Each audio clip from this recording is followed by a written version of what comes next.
SpaceX has a very clear endgame for the Starship program. They want to launch massive, fully reusable rockets multiple times a day from launch pads all over the world. But on Thursday, July 16th, that goal hit a wall. SpaceX ignited the Super Heavy booster on the pad, but after just one single second, everything abruptly shut down. 4 of the 33 Raptor engines failed to ignite, leaving the massive rocket sitting stubbornly on the ground. The confusion over this aborted launch immediately spread to Wall Street. A large group of investors saw this as a failure and quickly dumped their SpaceX stock, punishing the company over what amounted to a minor technical delay. This diagram shows exactly why those investors misread the situation.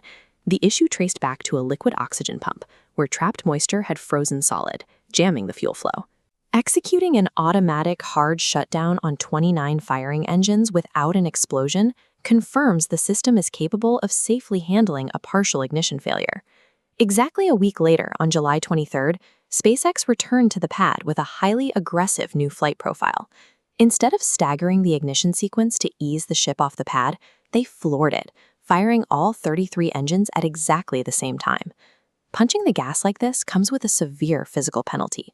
By accelerating so rapidly, the rocket reaches much higher speeds at lower altitudes, where the Earth's atmosphere is still incredibly thick and dense. Pushing a vehicle of this size through that dense air generates immense aerodynamic pressure, effectively turning the Ascent into a brutal stress test for the exterior heat shield.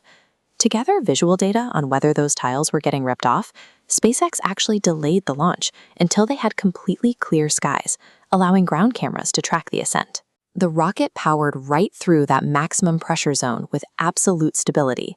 The ship successfully punched into the upper atmosphere, setting up the most critical maneuver of the flight: stage separation.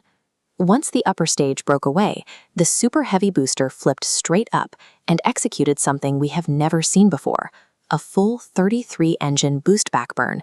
It essentially slammed on the brakes in the thin upper atmosphere to start heading home as fast as possible. The target for this descent wasn't the launch pad, but a patch of water just off the coast. The primary objective was to demonstrate a controlled hover and a soft ocean splashdown. SpaceX needs to prove this descent profile works before risking a massive booster to be caught by the launch tower's mechanical arms. This diagram shows the required engine configuration for the landing burn. The booster is programmed to restart exactly 13 engines to hover, but the restart sequence fell apart. Initially, only 9 managed to relight, quickly dropping to 8, and then just 5 active engines. With its braking power severely crippled, the massive booster slammed directly into the ocean like a flaming javelin, resulting in a fiery explosion. SpaceX is currently flying their 3rd generation of Raptor engines, iterating on a design they have been actively testing for over 6 years. The failure rate during these landing burns remains high, proving that engine reliability is the single biggest threat to the entire booster recovery program. While the booster met a fiery end, the upper stage delivered a highly successful surprise.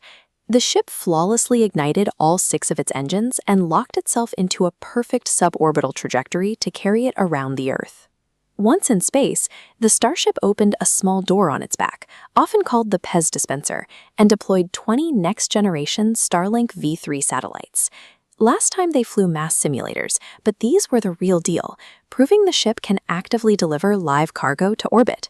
These V3 models are a massive upgrade, hitting 1 terabyte per second using 6 new laser communicators to connect anywhere on Earth. The scope of this laser network is actually expanding beyond Earth orbit. NASA is installing these same Starlink laser transmitters on their Orion spacecraft. By 2027, they will use this technology to stream live 4K video all the way from the moon during the Artemis 3 mission. To gather additional visual data during this specific deployment, each of these newly launched Starlink satellites was equipped with a flashlight. Flying around the night side of Earth, they illuminated the exterior of the Starship, creating a detailed view of the craft in pitch darkness.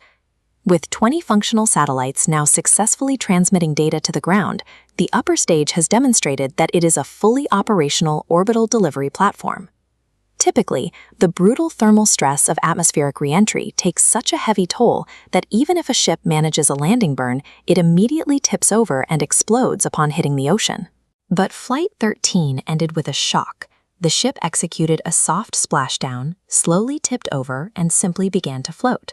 Because it stayed intact, bobbing on the waves, cameras captured highly detailed shots of the vehicle's exterior.